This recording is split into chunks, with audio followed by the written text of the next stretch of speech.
রাশিয়ার সর্বাত্মক আগ্রাসনের পর থেকে ইউক্রেনে জারি হওয়া সামরিক আইন বহাল আছে এখনো। তারপরও নির্বাচনের জন্য প্রস্তুত ভলোদিমির জেলেনস্কির ইউক্রেন। অবশ্য এজন্য রয়েছে শর্ত, আর তা হলো নিরাপত্তা প্রশ্নে পেতে হবে গ্যারান্টি। সম্প্রতি যুক্তরাষ্ট্রের প্রেসিডেন্ট ডোনাল্ড ট্রাম্পের মন্তব্যের পরিপ্রেক্ষিতে এসব জানান ভলোদিমির জেলেনস্কি। যুক্তরাষ্ট্রের প্রেসিডেন্ট ডোনাল্ড ট্রাম্প সম্প্রতি এক সাক্ষাৎকারে দাবি করেছিলেন, যুদ্ধকে অজুহাত হিসেবে ব্যবহার করে নির্বাচন এড়িয়ে যাচ্ছেন জেলেনস্কি। এই বক্তব্যের প্রতিক্রিয়া জেলেনস্কি জানান, নির্বাচন আয়োজনের বিষয়ে যুক্তরাষ্ট্র সহ পশ্চিমা অংশীদারদের সহযোগিতা চাইবেন তিনি। জেলেনস্কি বলেন, প্রয়োজনীয় নিরাপত্তা নিশ্চিতে আন্তর্জাতিক সহায়তা পাওয়া গেলে 60 থেকে 90 দিনের মধ্যেই ভোট আয়োজন সম্ভব।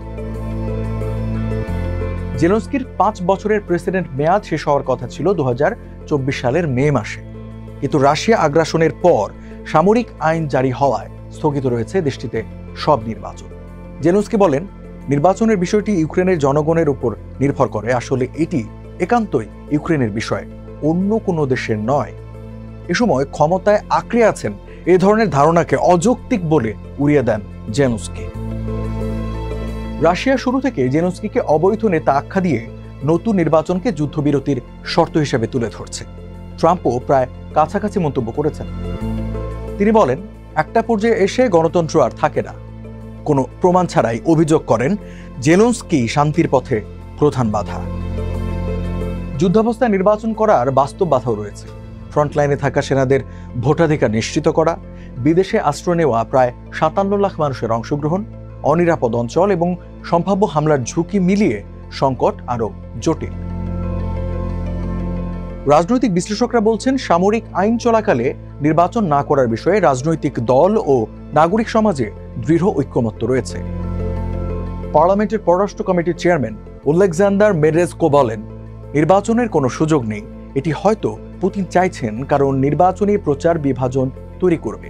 বাইরে থেকে আমাদের ধ্বংস করতে ব্যর্থ হওয়ার পর পুতিন আমাদের ভেতর থেকে ধ্বংস করতে চাইছেন।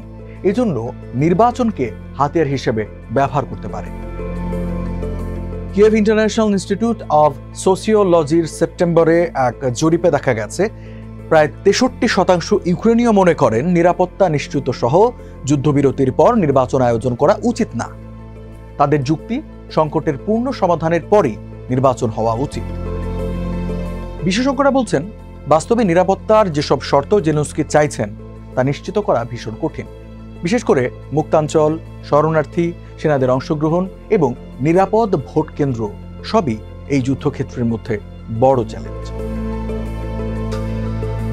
যুক্তরাষ্ট্রের সঙ্গে সাম্প্রতিক উচ্চ পর্যায়ের আলোচনায় কোনো সমঝোতায় পৌঁছাতে পারেনি ইউক্রেন। এর মধ্যেই জেলেনস্কি ইউরোপীয় সফরে রয়েছেন। সেখানে ন্যাটো ও ইউরোপীয় নেতাদের অনুরোধ করছেন ট্রাম্প যেন চাপ প্রয়োগ করে ইউক্রেনকে সমঝোতায় বাধ্য না করে।